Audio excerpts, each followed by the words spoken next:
I feel like memes been on a dry spell lately. Yeah, I feel like I haven't been coming across some really great memes in a long while. Yeah, like the memes have been pretty mediocre. And I'm wondering if that's if we're just in like a temporary low point. Are memes on the or way like out? I wonder. I don't think so. I don't think they're going anywhere. No. But Neil Young said rock and roll would never die. And look at it. Here we are. At it now. I mean, capitalism will eventually kill everything. It's just sucking the blood out of everything until it's dead. I mean, that's all it is. my, I'm a protest Spotify. Ladies, gentlemen, and friends beyond the binary, welcome to Girl Dick with Ted Cruz, starring Lilith Electra Zarling, Amanda Bonanza, and esteemed Republican Senator from the great state of Texas, your host, Ted Theodore Cruz. Yeah, no, but memes been kind of dry lately, and I was like, oh, I kind of mentioned something about it. It's like, and then people tried to send me memes to prove me wrong, but they weren't good memes. You're you're J. Jonah Jameson over there is like, get me good memes. Hi, where are memes? Where are my memes of Spider-Man? I need memes. Give me more memes. That was the last good memes with the J. Jonah Jameson memes. Spider-Man with 6 Spider-Mans. The 6 Spider-Men all point at each other. They're all neo-Nazis, cops, Republicans. Yeah. Hey. True. Classic memes. Say what you'll say. It's there were some pretty fucking great Trump memes. He was one to make fun of, and he was a real soft target. I mean, there's some halfway decent Biden memes out there, but they're not as good. Because there's that's because they're made by conservatives, and conservatives are just no, not all of them. I've seen some pretty good, some dark Brandon memes. Right. Back when that was a thing. But the conservative mirror to the liberal making memes about Trump are never funny. Yeah, they're yeah. There's a picture of Joe Biden. It just says "I am dumb" on it, and you're like, I know you're a big meme lady. My struggle to find great memes is quite the struggle indeed. And you're not on Reddit? Reddit seems like where memes originate. Maybe, I don't know. I'm not on Reddit. I could be on Reddit. Where do you farm your memes? On Facebook mostly, Facebook groups. And they come my way. They just pop into my feed mostly. I am in a couple groups, but there's a lot of them are defunct. Yeah. And so that's the thing is I haven't been participating, and I'm aging out of it a little bit, where I don't want to be too behind the times, but I am getting older, and it's well, how much time do I have to doom scroll? Not as much as I used to. There was one that I was a fan of for a while called Julius Caesar's Dank Meme Granary. And it was all memes about ancient Rome. I remember when you went through that phase. I remember that.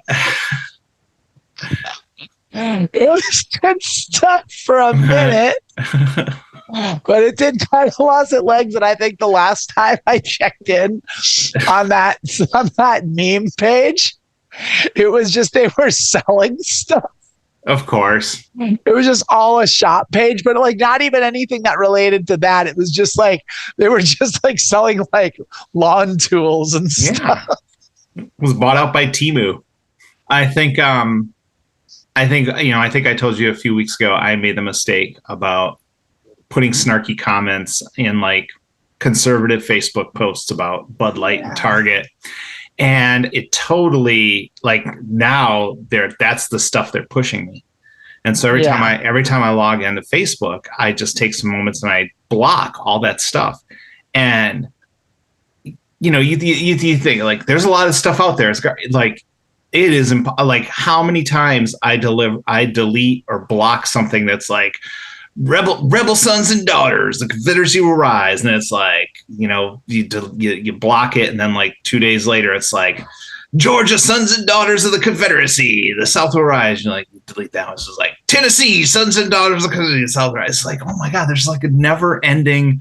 It's just like like the world is just a bottomless barrel of garbage that you can never block. I might actually get rid of Facebook bots too. Understand that it's just being churned out, and it's just like, I understand that it's bots, but it's still there. It's still a bot. It's pretty horrible. Yeah, it's just filling up the barrel with garbage, and it's just like, is this what we want our lives to be? Is this the world? I just want to live on a meme-free farm. Is this like just we need get some peace and quiet down on the farm? We need bots just creating misinformation so that you can never block all the misinformation from getting to you. And it's just like, remember watching like Star Trek. It was just like, in the future, technology is going to make our lives so much easier. It's just like, oh, technology is just making our life more garbagey. It's just like, what if we had a bot that created memes about why you should work for the minimum wage and why it's great? And then suddenly 2 years later, you're just like working for minimum wage, and you think you're like, holy shit, that shit worked. And it's like, why? What?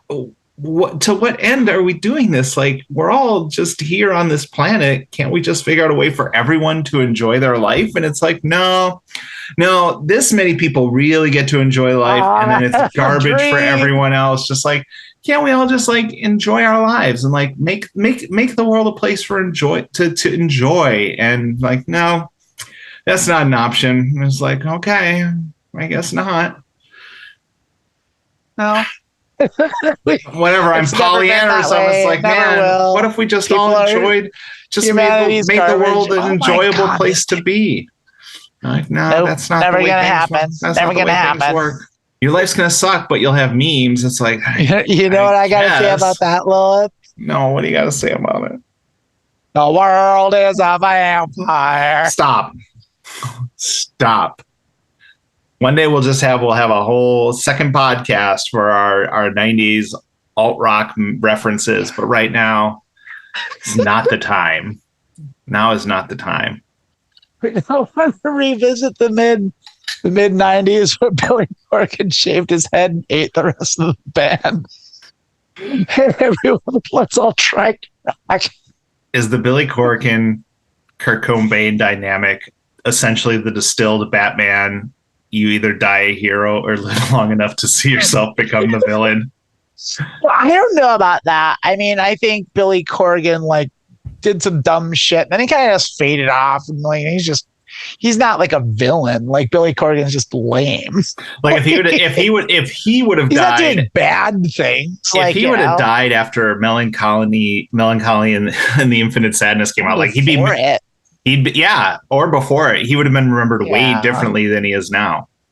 Oh, for sure. There would have been no sad roller coaster of me. I mean, I feel like the only person in that band that escaped it was that survived it was James Iha, and he was in a perfect circle, and that's not great or anything.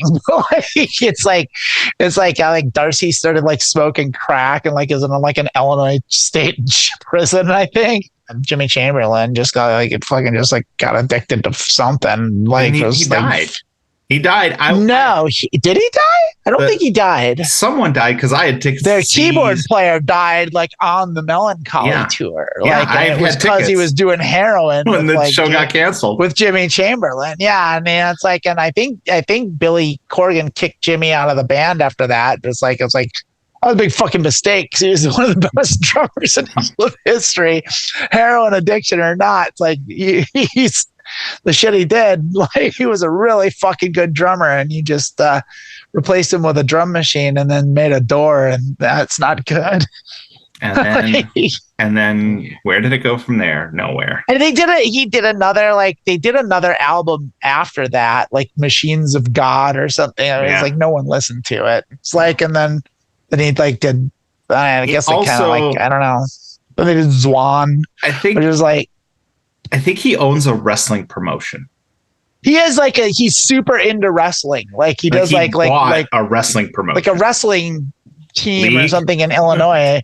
Like, yeah, something like that. Like, I don't know how it works. It's like, but it's like, it's not like WWE or anything. It's like local wrestling, whatever it is. Like, and I think he goes by William Corgan. Welcome to Being Trans with Lilith and Amanda. I'm Lilith Zarling. That's Amanda Bonanza. We're Being Trans. We hope you are. We're doing it. Or at least you're being a trans ally by listening to the podcast. Yeah, glad you could join in. Yeah. Listen to us chit chat about whatever we were trying to talk about that eventually turned to 90s alternative sad music. Memes. Just sad memes. Sad memes. The meme oil. Sad memes. You know what? If you're a memer, is that the word? Is that what they're called? A person who creates I don't know. I've never heard that word. A memist? I don't think that's it. I don't think that's right. A meme creator? That seems too grand. Like, yeah, I don't know. Like, what do they call, like, a meme wizard? A meme wizard, yes. A meme miner. That kind of feels more right. If you mine the earth for memes. That's not it. Send your memes to girldick@gmail.com and we'll get it. We, I just revel in the memes from Amanda's wake. Meme diver, maybe? Yeah, she's more of a meme person than I am, but holy diver. Meme diver. Send us your memes or let us know where the good memes I think that might have to be a segment. Yeah. Send us your meme memes. Diver.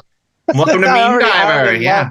I already love it. Welcome to Meme Diver. Yeah. Well, we love your memes. Like, I love memes, but I don't have the. I'm cutting this out because I'm making it a segment. No, you can't cut it out because people have to send it. How can we have the segment if people aren't sending us their memes? Memes come. Memes are easy. We don't need people. But I want memes from our listeners. I want stuff that's important to them. I want to connect. Well, then we can. I'm not introducing Meme Diver as a segment without having Ted for Meme Diver. Okay. This isn't a segment. This is just the start. This isn't the segment. Just like, this is just we're talking about it. We're just throwing spaghetti at the wall. We're just brainstorming during the live recording of the podcast. Is Meme Diver the future of our show? Maybe. If you're out there, if you're a meme miner, a meme it's the diver, next Munch Squad. Yeah, send us your memes. It's a meme desert out here. It started off as like an innocent joke, and it blossomed into the future of our podcast. Like, who's to say? No one knows. Yeah, send us your memes. They can be trans shit posting. They can be from the dank stashes of whatever memes are out there. Dank meme stashes. I don't know. See, I'm just seeing what kids comes my way. I don't know where to find memes. I just read the memes this one sends me. Yeah, I don't know. I don't know what to tell you. They just come my way. They make their way over. Send them our way, because if they're I'll send you memes if that's what you want. Like, our listeners need to send them to us. It's like you forgot the first part of the conversation. I don't know what we're talking about. You're having trouble finding memes, and I'm telling people to send us memes for our Meme Diver. My mind on my memes and my memes on my mind. And I was introducing the show, which is, of course, Being Trans. I already introduced it. We're so happy you're listening to us. We hope you send us memes. If you don't send us memes, that's fine. There's not like no shortage of memes. So there is a shortage of memes. It's the entire premise of everything I've been saying. But I'm saying they don't have to send us memes. You don't have to send us memes. We'll find but the if memes. You've got good make ones, more memes. Like, put the memes out there. Yeah. Right? Yeah. Even if it's just a picture memes of Joe Biden come from somewhere. That says I'm dumb. Gas price. Gas prices. Gas prices. I noticed gas prices have gone down. Those stickers have disappeared that said I did this. Like, yeah, funny. Fancy that. Fancy that. It's almost like it's just a random. It's just the almost market. Like the president doesn't control gas price. I bought a 30-pack of eggs this week for $2.50. A 30-pack. I mean, I do a lot of baking. I need my eggs. 30 eggs is a lot of eggs. Eggs are high in protein and they're good to bake with. Yeah, get chicken. I tell you, when I lived in Olympia, I had a neighbor, a noisy chicken for a neighbor. I told you about that. A chicken for a neighbor, like the chicken owned the house and some sort of weird it was like exactly inheritance scheme. It was like some sort of like kind of cartoonish humanoid chicken. I kind of like BoJack Horseman sort of situation. Foghorn Leghorn thing going on. Yeah, it was like an anamorphized chicken. Chicken lady from Kids in the Hall. So this noisy chicken owned the house next door. This noisy ass chicken. I mean, I didn't know what it was at first because I just would hear this noise, but just like constantly. It's like it was like this, and I was like, oh, that's a chicken. That's a chicken making that noise. One of my neighbors got chickens, and that sucked. I was always like. Seems like a good thing. It's a thing people have been doing lately. They get chickens and get their fresh eggs and stuff, and that's a good thing. And generally, I like it. But these chickens were fucking loud and fucking annoying, and I did not enjoy these chickens, not one bit. But I lived with it. It's like, what are you gonna do? It's like, all right, the neighborhood sounds like chickens now. I'm like, that's okay. That's like I guess it's better than like traffic. It's better than gunshots. Or from my perspective, having a drug dealer across the street. Right. I'd much rather have a chicken. So did your neighbor give you drugs? Didn't have the drugs I needed. Like this guy was. It was like there's a point in time. Do you have hallucinogens? Much rather had a drug dealer across the street than a chicken. I mean, if I would have had a guy selling mushrooms and acid outside my door, I would not have sold that house. I'd still be there. Did your neighbor give you free eggs? I don't know my neighbors. Like I never met them. What is this? Pleasantville? I just walked over there with like a basket. It's like, welcome to the neighborhood. More eggs, please. I don't know. Maybe I thought they were friendly. Yeah. Maybe they'd say, hey, I'll borrow a cup of sugar. I borrow 2 eggs. I'm going to make some brownies. Yeah. The neighborhood. Yeah. All right. I just thought I'd ask. I like went on Nextdoor to like sell some stuff, and God, every time I've ever gone on Nextdoor, it's just like you can't get rid of Nextdoor. Nextdoor like weaves its way into like your life. I have deleted the app. I've deleted the app. And I still get the email updates. And then you click the email update, says we can't take you there because you did the app. It's like, well, just stop sending me the stuff. Right. You got to like block them and like they never stop coming. It's like, and it's the dumbest like HOA fucking drama. It's like, yeah, would you like an app that's just white people complaining about living in a city with other people? Really, like, for real though, that's what it is. It's just like fucking just a bunch of fucking Beckys calling the cops on each other. It's like fucking terrible. The guy is trying to say the motorcycle made noise. Yeah, someone in their yard, and they have bushes that I don't like the shape of them, and I think they should take them down. Like I heard Dorothy is getting a divorce. Can you believe it? Can't even keep a family together. I was like, who's Dorothy? That's like, who cares? Actually, you know what the worst is? I don't know if it's still available. Have you ever heard of Free Cycle? No, I don't know what that is. It's like a Craigslist, but you just give stuff away for free. Yeah, it's like buy nothing. Yeah. So a couple years ago, I moved and I realized like I had so much stuff to get rid of. So I just did Free Cycle, and I put a post on like I got all this stuff, and this lady came and just claimed like half of it. And then she shows up in a minivan, and the minivan is already completely filled with stuff. And then she adds my stuff to it. And I was just like, I think I just contributed to a hoarding situation. It's fine though. It's not your problem. It's not. It's fine. Okay. I feel guilty about it. Hoarder's gonna hoard. No, you don't feel guilty. Hoarder's gonna hoard. That's like feeling guilty about like it's like. Well, I guess you kind of do that. I don't know what a good analogy for that is, but no, you shouldn't feel guilty. It's like you needed to get stuff, and a hoarder needed to add more garbage to their garbage pile. Like, that's just like, everyone's a winner. It's like that episode of The Simpsons where Homer's guarding his pile of sugar. Yeah, the strong must protect the sweet. It's my trans motto. That should be our podcast motto. The strong must protect the sweet. Yeah, it's like that episode of It's Always Sunny where they went to the dump and like just started, like, look at this. Can you believe this is a VCR? It doesn't have a board.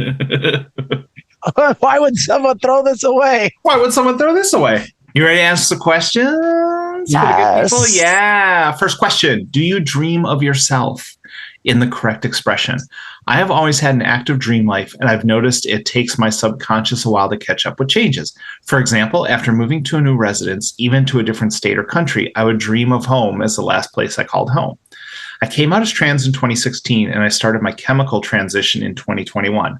All this time in my dreams, I've seen myself dressed in my old expressions, sometimes even comically wearing wigs or props. Finally, this morning, I had a dream of my correct gender expression, and someone I was hanging out with talked to me in a very affirming way. I am very happy to finally see myself in my dreams as who I am today. I wonder if other people have had similar experiences. Boy, howdy. Yeah. Actually, I have a lot to say about this, and I have a theory also. Like, and I want to hear it all. Actually, so like, yeah, I still dream as a boy, like still regularly. It's kind of like in this like amorphous middle period now, where like sometimes like I do and I don't. But like, it's almost like I almost never dream like how I look right now, and like how I like live my life like in my waking hours almost never matches my subconscious anymore. Because and it is actually shitty. It sucks. Actually, it makes me feel bad. Like I'll wake up and I'll be like, oh, I just had this dream as a boy, and like it was just like oh, and it's like my old pre-transition persona, and like it's still the dominant thing in there, but it's because if you break it down, like dreams are a lot of it's just memory, and that's all consciousness really is. And so like I've got a lifetime of memories as this old identity, and less than 5 years of this one.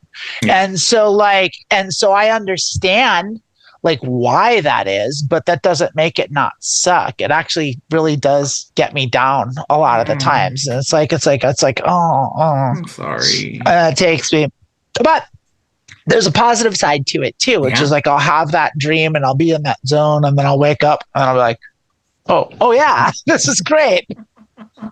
Oh yeah, that's right. Yeah. I got that thing. It's that. That's better now. I have a question about this. Let me intercede here, because people talk a lot about dreams, like how they see. Am I the only one who dreams like a first-person shooter? Like I never see myself in my dreams. No, I'm always like, for me, it's always like a movie. Like I'm watching myself. But it's different every time. It's like, because sometimes it's like also like you have varying degrees of lucidity with dreams. Yeah. Like, and so some dreams are just like they're completely sideways, wild nonsense that don't really make sense and aren't really coherent, but they make sense while you're having them, kind of. Yeah. And then there's some that are on the edge of like between half conscious but that's the other thing is like I have night terrors, and I haven't had them in a while, but I get them. And so I feel like if you don't know what they are, I feel like I should explain to the world what they are. Well, it depends. I've had once where I had like sleep paralysis, where I thought there was something in the audience. There was something in the room watching me, and I couldn't do nothing. Get up or do anything about it. Yeah, it was just in that moment. That is what night terrors are. It's like when you kind of get caught between conscious and subconscious, and like that's when people talk in their sleep, and that's like when people but you are paralyzed, you can't move. Yeah, you're like because you are asleep and you are dreaming, but also it feels like you're awake. Not to, but it feels like you're awake. Yeah. And so I had this when I first started transitioning, like within the first month, I've always had these. They are called night terrors, and it's not really a fair thing to call it that because they're not. That sounds like really extreme, like they're a terrible fate. Yeah, they're usually pretty benign and like interesting, like sometimes, but like it's like and you kind of wake up, but you wake up in a dream, and like you think you're awake, but then you're not, and then eventually. But I had this one. Usually, like when I'll have these, I'll go through like 2 or 3 cycles of that where like I wake up, but I'm still in a dream, and then maybe I'll wake up, then I'll wake myself up, and then I'll actually wake up. Mm-hmm.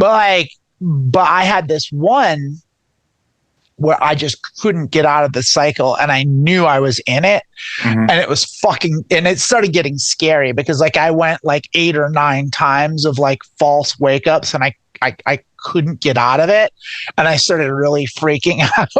Like I was like, oh shit. And it was like, and it got really bad, and it was the worst one I've ever had. And I do attribute it to, because it was just like the hormones were new and shit was, my brain was being fucked with. But like, it's like, I used to have, I dated this girl, and she didn't know that I had these, and like I had them like one night when we were in bed, and it was like pretty early on in our relationship, and she just freaked the fuck out, and she's like, I didn't know what to do. I was like, no, it's nothing. And she was like, I was terrified. It's like, so I think it's scarier for other people than it is, but like it's like, but I mean, that's one aspect. I went on this tangent. You did. Like, get out. I do still dream, and I'd say like I wouldn't say half, but I'd say a good chunk of my dreams are still like in my old pre-transition identity. And it doesn't make me feel good. Like it was relatively recently that, but like half the time, like I don't even know that I'm dreaming. Like I used to dream a lot more vividly when I was younger than I do now. Yeah. And I don't know if that's because just a lifetime of drinking or what it is, or I don't smoke as much weed. That could be, I don't know what it is. Like I feel like weed made them more vivid, weed and acid, but I don't do really hallucinogens anymore. And so like, I don't have really that. I don't drink a whole lot, but I still drink a little bit. And so like, I feel like that dulls them. But like, I don't know. Yeah. I feel like after I came out, I went for a long period of time, like several years, where I did not have like wake up and remember that I was dreaming. Like there were just no dreams. And that was like, I had a huge change in my personal life. I had some people close to me die. I came out to everyone, and just for like that period of time, like it didn't. And then I have one week, like 2 years ago, after I started this new job, where like every day I had a weird dream, and it was all about stuff about work. So a lot of times I would have dreams if I was struggling at work or school. And obviously that's what dreams are. Like that's what's weighing on your mind, and like you're coming through. Like when I was in college, I had dreams all the time. I had a dream every week that I missed the final exam because I was cutting classes, and I was too stupid to stop cutting classes. I just kept having the dream that I was going to miss my final exam. Never missed the final exam. We can talk about school dreams all you want. And then I have one like recurring dream about my grandmother's house, where there was like a supernatural demon or something in the attic, and I would have this dream where I was going up in the attic by myself, and the attic was like different from the rest of the house. Of course, it's that it's the attic, but it's dream, like it's dream familiar. Yeah, I'm like, oh shit, here we are again, going up in the attic. You ever have the dreams when like you've got like a best friend, but it's a person that doesn't actually exist? No, like your dream friend, like your best dream friend. I don't have a dream friend. I've had those. Yeah, but it's never the same. It's just like this is. It's just that feeling that's which is like you're dreaming and like you're with your best friend, but it's not a person that actually exists or that you've ever met. Yeah. But I would say you righted that, like that is something that you have, but then you said you didn't have it. So it's like if this is a new concept for you. I've had the dreams where like I've had similar things happen. And then I've always had dreams like when I was young. And then when I transitioned, when I went through this traumatic period, for the longest time, I didn't have dreams. And then I started having them again when I had some stuff at work. But in all those dreams, it's always first person. And so like when I wake up, I do know this. I try to remember. Is it like in like Fallout where you can see your hands? I can see my hands. I don't remember that. No, I just you cock a gun. basically I'm in the what I'm dreaming. I'm living it. I'm not watching it. And so I would always try to remember, like when I wake up, did anyone say my name? Did anyone gender me? And every once in a while, I would remember, and it was about 50-50 that I would get gendered right. I did have, for the first time about probably a couple months ago, I had the first dream where I had sex and I was a woman in the dream. So I don't know what that means, but that counts for something, I guess. Yeah, it's great. Yeah, it was amazing. Those are and then wonderful. the other dream I consistently have is when I have to go to pee in the middle of the night, and I have the dream where I've got to go to the bathroom. And I now sit down in most of those You never dreams. pee, which is good. Yeah, right. I never do. I never. Oh, do you? There are days. Yeah. Do you pee something? Estrogen. I never peed in my bed. Estrogen has not helped me. Well, I never do the whole bed, but I'll wake up like, oh shit. But no, yeah, being on estrogen has not helped me like running to the bathroom. Like if I've missed the window. Oh, no, I pee way. I wake up at least twice a night to pee. I don't wake up every night, but if I have one of those dreams, yeah, I'll be. Well, I have the thirsty dreams. Yeah. Like where it's like I'm thirsty and I need water. And so I'm like, I'm at a water fountain and like I can't. I'm just dipping my tongue, my dry ass tongue in like a bottle of water. And like, why can't I be less thirsty? Because I'm not actually drinking water. I'm just dreaming that I'm drinking water. But my mouth is so dry and so thirsty. But in those pee dreams, it is now a thing where like I'm almost always sitting down in those dreams. So take that for what it is. I would say this is kind of tied to the same thing about internally. How do you refer to yourself? You know, when you're thinking to yourself, are you depends where I'm at. I generally am pretty conscious of my feminine identity. How long did that take after you started? Took a while. Yeah. It took a while. It was like, because I mean, I think even still to this day, I still get a little thrown off when I'm gendered correctly by people that know me. Yeah. That knew me before. Like, and I think like, cause my mom's really good at it. My dad still slips up once in a while, but like he never does it with like bad intent. Right. My mom always gets it right. And my dad gets it right. Like I'd say 85% of the time, 85 to 90% of the time. But like my mom always gets it right. But it's still kind of like when I hear it and I'm referred to correctly, it's like, it still is like, it's still like a, oh yeah. It's like a reminder. It's like I'm just not. It's like, and so it's like it's. I don't know, like because like it's like, and that's the thing is like it's like I'm living with my parents like at age 46, like, and I haven't lived with my parents and since I was like in my early 20s, so it's been 25 years since I've lived with my parents, and it's like and so it's like. And so it's like that's different too. So it's like it's a little wonky, like, and it's a different little situation, and like, and it is just like it's just like it is weird because it's like it is. I don't know. Like I definitely feel like I am. Like what you're seeing on the screen right now, or like what you're hearing, like it's like that's definitely who I am, and it's definitely legit. But like, it is combating a lifetime of memory, and like, and it is like because I definitely have like most of my life. I was however you want to phrase that, however you want to frame it. Like I was living in as a man, like. At least putting up appearances, presenting male, if you want to put it that way, like, which is but like I did that for 40 years. So like, it's like, I had to, that's a lot of memories that are built up. And like, it's like, I did a lot of things, and most of the things I've accomplished in my life have been as that. And so like, I have a lot of memories and a lot of things. And like, I think I mentioned this a long time ago, but like there's also like documented evidence of it. It's like I have video and like and audio and albums and podcasts that I did. And so it's like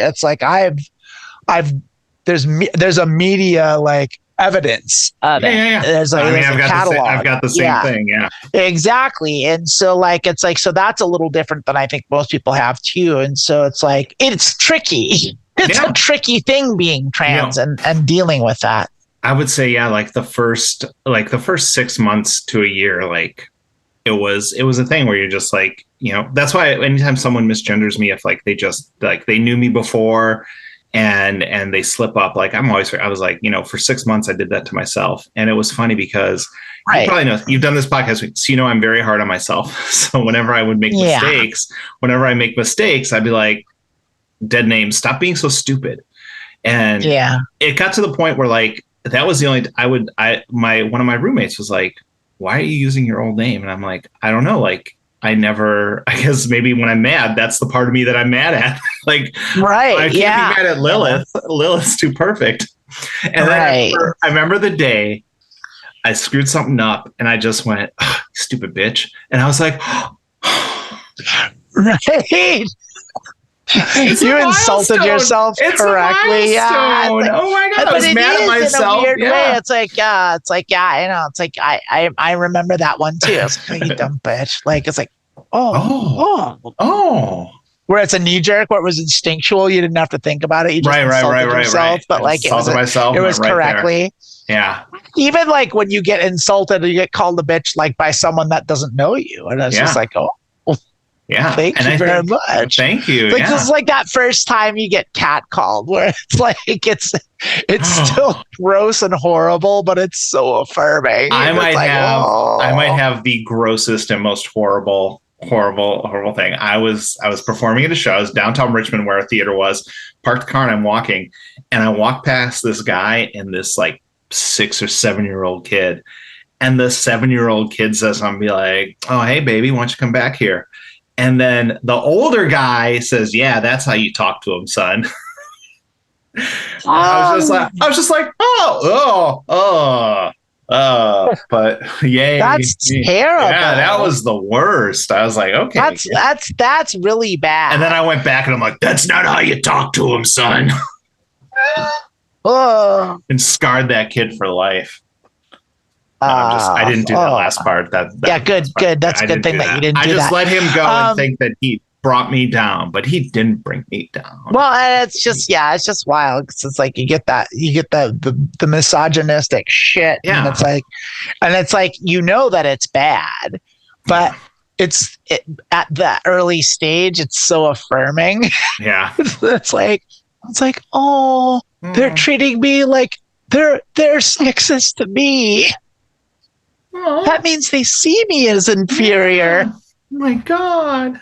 I've made it. Oh, they really see me as inferior. But yeah, it really is the thing where like your dreams and how do you refer yourself in your internal dialogue, like all of that stuff is ingrained in you as well. So like you mentioned, all your memories are pre-transition. Well, and that's what it is. I think the older you are, the harder it is. And like, it's like, because all consciousness really is memory. And like, and so it's like, that's the thing that makes, it's like, if you want to get really into the esoteric aspect of it, it's like, that's why time is confusing, because time is largely illusory, because like it's like we think of things in terms of like past, present, and future and all that, but the reality is we're always just in the now.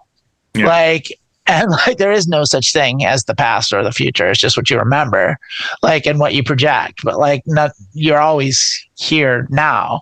So it's like, even that is like, well, is that real? It's like, you want to get into that shit, I can go pretty long. But I also think like that's the thing that I always say, and that is, you really just do have the now, and regretting your past is wasting this now.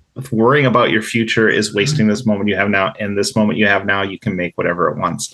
But I would say, one thing I would say in response to this question is, just because you dream of yourself in your incorrect gender expression, just because internally you still use the wrong pronouns for yourself once in a while, That doesn't invalidate you. That's not like just the back of my brain telling me I'm not really trans. It's like, no, you know who you are. You should be and express yourself as you are. And like, yeah, your brain has been trained. You know, these neurons have been built in your brain for however long you've been alive, and they've been connected. And it's a process of slowly. It's the same as changing how you're going to view and live in the world. If you've always been, fatalist and you think the world is against you and you're like, I want to change my attitude, I want to be a more positive person, that's going to take time because you're working against the whole lifetime of how your brain has been working. And so you have control over that, you have power over that. But just because you dream and in your dream you're a guy or you're the opposite gender or whatever your brain is, that doesn't mean you're not transgender or you are transgender. It's just how things are. It's just how your brain is working. Yeah, just being trans is just a wild ass trip. It's such a unique experience. It's so wild because that's the thing is it's just such a different experience from being cis in so many ways, because like whether you or not you actually physically transition or not, you go through HRT, you're still trans no matter what, and that's just an entirely different existence than being a cis person. And it's just so wild. And if you actually do it and you do go on HRT and you do the thing, and then it's even more wild because then you get to like kind of experience both. But that's also not true really, because the reality is it's like, well, you kind of get, it's like, so my dad said this to me. It was like in one of his like we were talking and having an esoteric moment and sharing a bottle of wine or something. And my dad was like, it's like, you have this like unique experience where you get to know what it's like to like be both genders. And it's like, well, actually, I kind of don't know what it's like to be either gender. Really.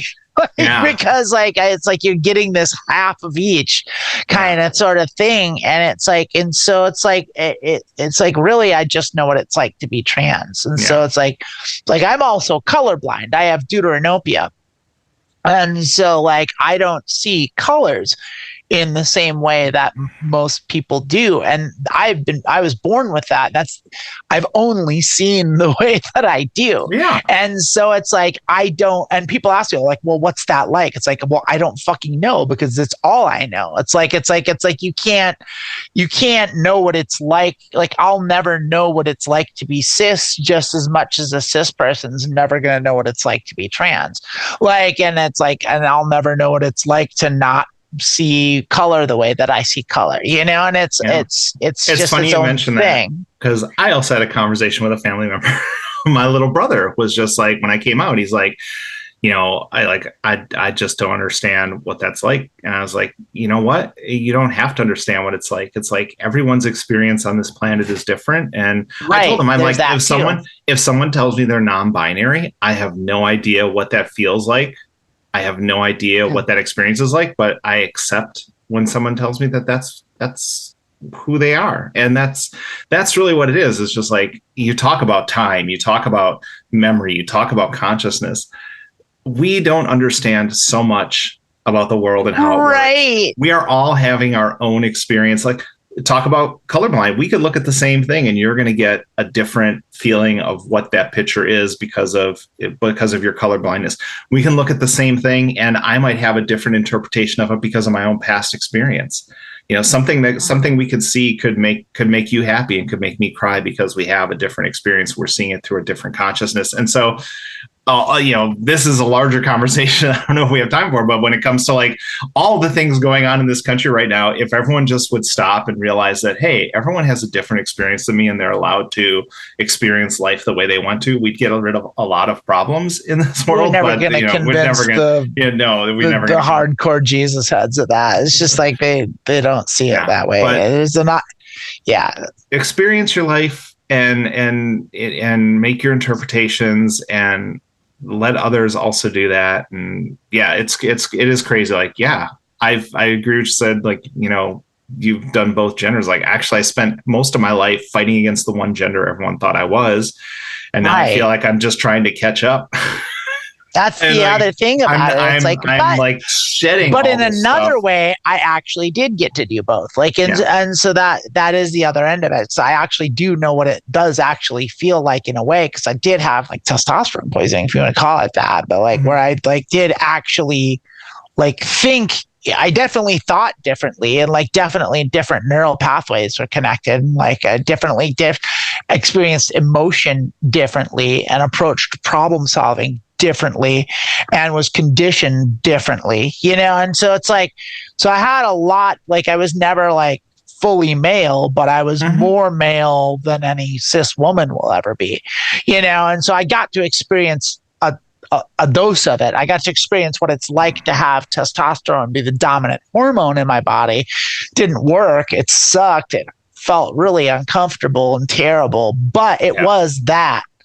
And like, and it was an experience, like, and that's not an experience that cis people get. Like, they don't get to, but like, it's also not something like, I don't know what it feels like to be a cis man at all. Cause like cis men love being men, trans men love being men. Like, it's like, and so they're like, yeah, this is great. I love this. I don't know what that's like. Cause I fucking hated every fucking second of it. Trans men probably love being men more than cis men. They've already come to terms on that shit. It's the same Most thing. cis Like, men trans don't even women think love about being women more than women do. Like, how many times have you heard women being bitch? Like, God, it fucking sucks. I fucking hate this fucking shit. It's like, fucking men have everything. It's like, oh, you don't know how much better it is. Yeah. You don't know what you're saying. Like, it's like, you have no idea what you're talking about. Be thankful. Like, but like, it's like, it's like that's just, like I said, it's all perspective. Yeah. Yeah. I need to take a break. I need to piss so fucking bad. That's okay. Before we'll we do back. the second we'll question. do our last question. I guess that's the end of it, because that's where you're going to cut. So I'm going to cut in that little break. You're not going to cut after the bathroom thing. What do you mean? Like, you're going to edit before you say, hey, I got to go to the bathroom. Of course I'm going to do that. Right. All right, go. I'll see you in a bit. I am officially back, I think. Officially back. You have your coffee. My coffee. I'm going to drink some of it. Your bladder is empty. You're ready to... Feels so much better. Oh, I'm so happy. It's probably all that talk about pee dreams that we had. Does that, it's if I just drink a lot of water and I pee a lot. Estrogen makes me pee a lot. I feel you. I do. I've never peed my bed though. I don't think. Yeah. I've dated people that have peed the bed. I mean, it's a thing. It's happened where like I wake up mid and like I get there fast enough to take care of it, but I have nothing bad to say about like that stuff happens. And it happens. I found that since I've started my hormones and stuff, like holding it is less of an option. Like if I have to get upstairs to go to the bathroom, if I'm not like, I'm streaming while I'm pulling up to the bathroom. I can hold it still, but I definitely pee way more. Like it's like I'm like I it got so bad for a while that I was keeping track of it. And I was like, okay, I am just peeing so fucking much today. And I started like counting the times. And I think like the record of the times that I count was I peed like 14 times in one day. Man. It's like, that's a lot. That's a lot. That's more than once an hour. It's like, pee. It's so much pee. But it was never like a lot of pee, but I just had to pee a lot. Oh.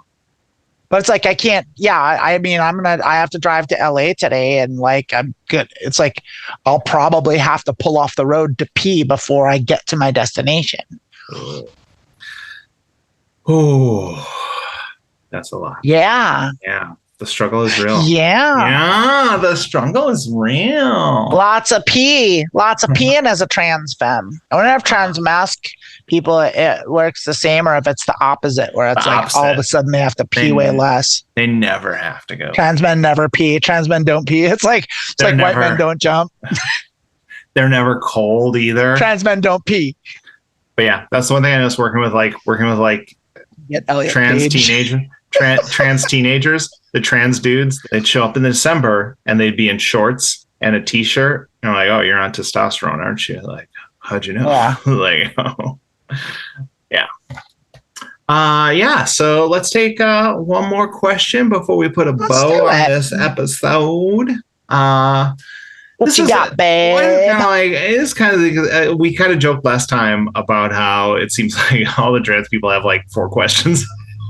It's like this, or at least there's 4 answers to the various questions because they're all kind of in that same thing. And this person's like, would it be considered faking if I didn't get bottom surgery? I'm a male to female 16, am not in the financial position and will most likely never be in the financial position to get bottom surgery. And I feel like people will think I'm quote unquote fake trans for this, but it's either saving for a long time or to get surgery or use GAHT. That is. I don't know what that means. Gender affirming hormone therapy. Oh, yeah. Okay. HRT. Yeah. Okay. But it's saving for a long time to maybe get surgery or use HRT. The main reason it would be hard for me to save money for bottom surgery would be because of how I have my savings planned. And if I was saving for surgery, it would only be around 120 years, so I need help. Would it be considered faking? No, you would not be considered faking. First of all, there are so many gatekeepers, so many, so many things stopping us from our transition. And you're right. First of all, the gender surgery is expensive, and getting your insurance fucking scary, and it's daunting. And finding a surgeon, and now finding a surgeon you trust. Like if you find a surgeon and then research, Reddit or places where trans people talk.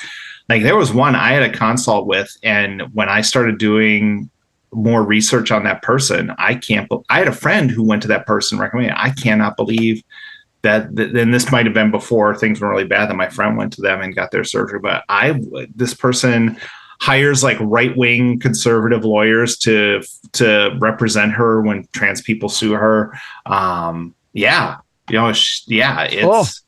It's bad. So there's a lot of it involved. And again, quote unquote fake trans. Who's saying that?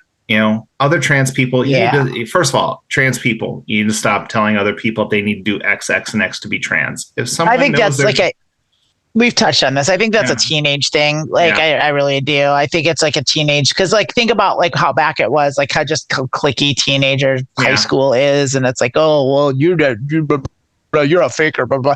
Like that's not a thing. Like no one fakes being trans. It's not a thing. But also you're 16. None of your friends should have had bottom surgery already either. So at 16, no, it's very rare for someone to have bottom surgery that young. I think that's true. I don't know. I think you can maybe do it in some places. I don't know what the laws are. I think there's probably a few states that allow it.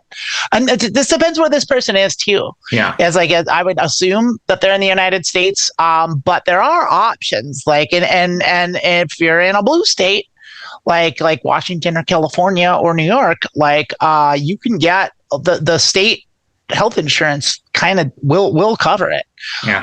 And I'm at a point now where I have like state insurance, and I'm pretty sure it covers it, and I'm going to get it because but I mean, there you go. I'm 4.5 years into HRT. Yeah. I'm 46 years old. I don't have it. I don't have the bottom surgery. Am I a faker? Am I faking this? Is this fake? I don't think so. It's I'm pretty sure on the real deal. And it's like that whole concept of there aren't qualifications to that. There's one qualifications to being trans, and that's are you trans? Are you trans? it's like do you wish are you unhappy with the gender you were assigned at birth? Yeah. That's it.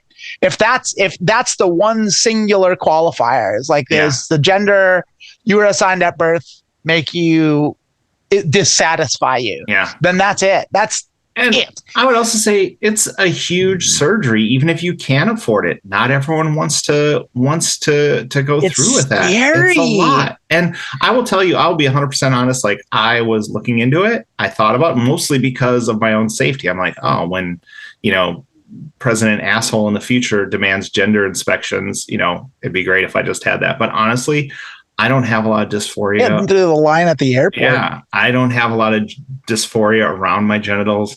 Like, it'd be great. Some. It'd be good if I could, but I'm not. I'll be fine without it. You know me. I can think of a lot of reasons I'd rather not have this mess down here, but also, like, you're right. There's cost. There's the recovery. It's a big, huge surgery, and it's also no small thing. It's no small thing. If you wait, the longer you wait, like maybe in 2 years they do it better. That's the other thing is like there's different kinds, and you have to figure out which kind you want to get, and they all have pluses and minuses to them. And like, it's not just surgery. A lot of times you have to also get electrolysis down there for like a year. Yeah, and like you definitely like it's archaic, but even in the blue states, even in the progressive states, you still need like multiple letters. You still have to get like approved from a psychiatrist, which is insane. Two psychiatrists I had to get 2 letters. It's insane. Also, I mean, just to give you an idea of what it was, I had to get 2 letters from therapist. So my therapist, and luckily my therapist had someone else who had a quick meeting with me and wrote a letter. I had to get a letter from my doctor's office, and this was before the gender surgeon would have a consult with me. So I get all my letters, I have the consult, and then basically, if the surgery is going to happen more than a year out, and with the way these things are booked, chances are usually it is. I have to get those letters again because the letters have to be dated within a year of my surgery. And so it's like a lot of loopholes. It's a lot of gatekeeping, and people can't afford HRT, and that doesn't make them any less valid. And this woman can get a boob job at age 16 without fucking 2 letters from her fucking doctor. I only needed 1 letter from my boob doctor. So, but you don't need any if you're cis, right? Like, so maybe that's the plan. I'm cis, and I just want to have gender confirmation surgery. And they're like, yeah, go ahead. As long as you're not trans. Like, nope, I just want a pussy installed. They're like, go for it. I'm like, yeah. I was born female. I was assigned female at birth, but I do have this penis I want to get rid of. I'd like to get rid of it. Thank you very much. Thank you very much. Can you fix that? But yeah, this is a tragic story. As long as you're not trans, you can have whatever you want. Yeah, exactly. Well, they do the same thing with puberty blockers. Like, puberty blockers are originally used for people who weren't transgender. They were kids who were having puberty too early. And they're like, so like those people can still get puberty blockers, which are, according to lawmakers that are passing these laws, so dangerous, and the effects, the long-term effects aren't known, but you only can't get them if you're trans. If you're not trans and you need them, they'll give them to you. So, I mean, that's a whole other story for people who believe what they hear. Right-wing talking points, like, you just like, all of this stuff falls apart if you take like 2 seconds. Yeah, if you take 5 seconds and look at it objectively, it's all of their arguments, for everything. We don't want kids making life-changing decisions about their bodies, but if you're 12 or 13 and you want a boob job and you're a girl, then have at it. Yeah, that's absolutely you're not true. Fake. There's not at all. You're not fake, and don't ever worry about that. Like we have been asked a similar question to this before. It's like, okay, like who is asking you? Because if it's a cis person calling you a fake trans person, like, you can tell them to go fuck right off. Right. Like, either way, like, but if it's a trans person telling you that, you can tell them to fuck the fuck right off, like, too, because like they're wrong also. Like, it's just, there aren't qualifications. There aren't like, you don't. It's not a checklist. It's not a club. Like, it's like it's a fucking medical condition that it's like, it's no fucking picnic, quite frankly. Oh, your doctor says your doctor says you have heart disease. If you had heart surgery, now my insurance, I don't have insurance for it and I can't afford it. It's like, well, then you don't really have heart disease. Like, well, it's really do have heart disease. Yeah, it's the same. It's just that stupid, folks. Like, it's just like, but it is like one of those things where it's like it is a daunting thing. Like, I'm like I said, I don't have it. I'm scared of it. I want it though, but I'm scared of it. And I also don't have any money. Like, it is expensive. Like, it's like, I've heard it costing, like, I mean, I think in general it costs like $35,000 or something like that. That's no small amount of money. Yeah. Like, it's like, But like, I don't know how everyone gets it. Everyone gets it. Like, I feel like everyone's gotten it before me, and like definitely people that are poorer than me have it. Like, well, it so makes you feel like, better. I don't know. I haven't gotten it, and I'm here with you. So, and I have health insurance, and that's part of it too. Is like the doctor I was using is in North Carolina. So it was like a 3.5 hour drive or whatever. It's no big deal. I can do that. But then it was like, we have to have hair removal stuff, and I'm getting my hair removed with them. And they're like, our equipment that we were using for that is broke. And so now instead of like replacing it or getting it fixed, they're just like not doing it there anymore. So I have to find a new person to do my hair removal. There's no electrolysis places in Central Virginia, where I live that I know of, so it's always like, I had someone, the guy who did my boobs, he was like, I recommend this doctor. Look, the guy's in Houston. Like, I'm not going to fly to Houston, like, electrolysis, like no, once a week. He was for the surgery. He was in Houston. Yeah. But it's just like, that's the things you do is like, you gotta like travel like the other doctor. You kind of do have to do that stuff. It's like you go where the doctor is. Like, forget affording the surgery. Can you afford to fly to Houston for a consult and then stay there for 9 days and then fly back for a checkup when that, there's just like, it's thing. Now I had someone online told me that in Oregon, you don't need any letters to get the surgery. So I assume that means there are doctors who do it in Oregon, and that, I found a doctor in Portland. There's doctors everywhere. It's like I did find one I liked in Portland, but like I heard about another one that's in San Francisco that I'm going to go to. But like, it's like, I haven't decided yet. Yeah. I have to get a new doctor because I'm in a new state. It's like, so it's like, I have to go. You got to start out. You're basically starting over from zero anyway. Yeah. I'd say from zero, but it's like, I'm definitely starting over with a new doctor, but she's a trans woman, which is awesome. That's great. Yeah. Yeah. It's a very good thing. That's nice. It's like, yeah. So it's like how lucky is that? I got so lucky with doctors, like every step of the way. Like, it's like, that's the other thing, is I got real lucky. But the other thing is like, I'm particular about it, and you can be too. Like, it's like you can and you should be particular about your medical care, and you shouldn't settle for something less. But like, yeah, as far as like, am I a faker? Fuck that noise. Just get that notion out of your head, and get it in your head that people that tell people that even the hint at that shit to fuck right off, because they're so off base with that. Like, it's just like, that is not a thing. Right. And that needs to be eliminated from the community, like with prejudice. Like, it's just, get that out of here. It's like, we do not need any more gatekeeping, especially internally. Yeah. If it is even internal. Or if it's like some fucking turf telling you that shit, it's like, fucking tell them to go identify as a fucking helicopter or whatever the fuck their joke is now, which is probably not any better than that. It's probably that same joke. They're still telling the Mike Huckabee joke from 2004. Is that the one who started that? I'm pretty sure that's a Mike Huckabee original. Yeah. Oh, I mean, it's on par with him. Is that Mike Huckabee who said if he could go into the women's room, he'd go in and he would have been sexually assaulting women in the high school locker rooms? And it's like, wait, I'm sure you're just telling on yourself. You're just telling on yourself, dude. Not that all, guy. This is a big thing. Not all of us think about that. Not all of us are sitting around thinking about how we're going to sexually assault people. But Mike Huckabee, that could have been any right winger though. It was Mike Huckabee. That was Mike Huckabee. Yeah, it was. Yeah. No, you know what?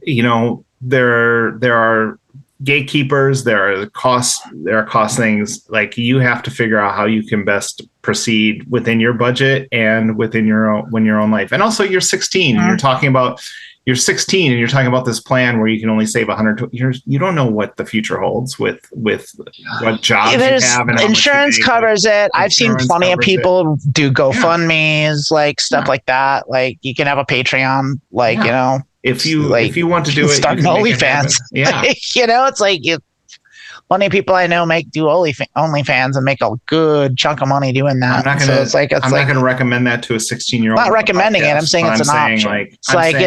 You're talking about, you have this plan where you can only save 120 a year, and it's like, you don't even know what you're going to be doing as an adult yet. So yeah, just take the world as it comes and be the best you can in the moment and see where life takes you. And if you can't afford it and you get to that point, congratulations. If you don't, that doesn't mean that you're not who you are and you're not You're not an amazing person who deserves to be happy. Exactly. You don't listen to the haters, babe. Glad to help. I think we helped today. I feel like really good. So too. This is a really good episode. Good. Yeah, y'all. I hope you had a good time too. And I want to thank you for joining us. This is Being Trans. I'm Lilith, and that's Amanda. And we love you, and we hope to see you next week. Yeah, mash that like and subscribe button. Subscribe, rate a review, leave a comment. But you don't have to ring a little bell. You don't have to get subscribed. You don't have to get reminders and stuff. We're not. Do it. Ring the bell. Ring that bell if you want to ring the bell. But if you don't want to, definitely subscribe. We're still friends. Definitely like. Yeah. Takes a second. Just do it. Just do it. Just do it. Yeah. So much love. No pressure though. No pressure. I need you to do that. Say goodbye, Amanda. Bye, everyone.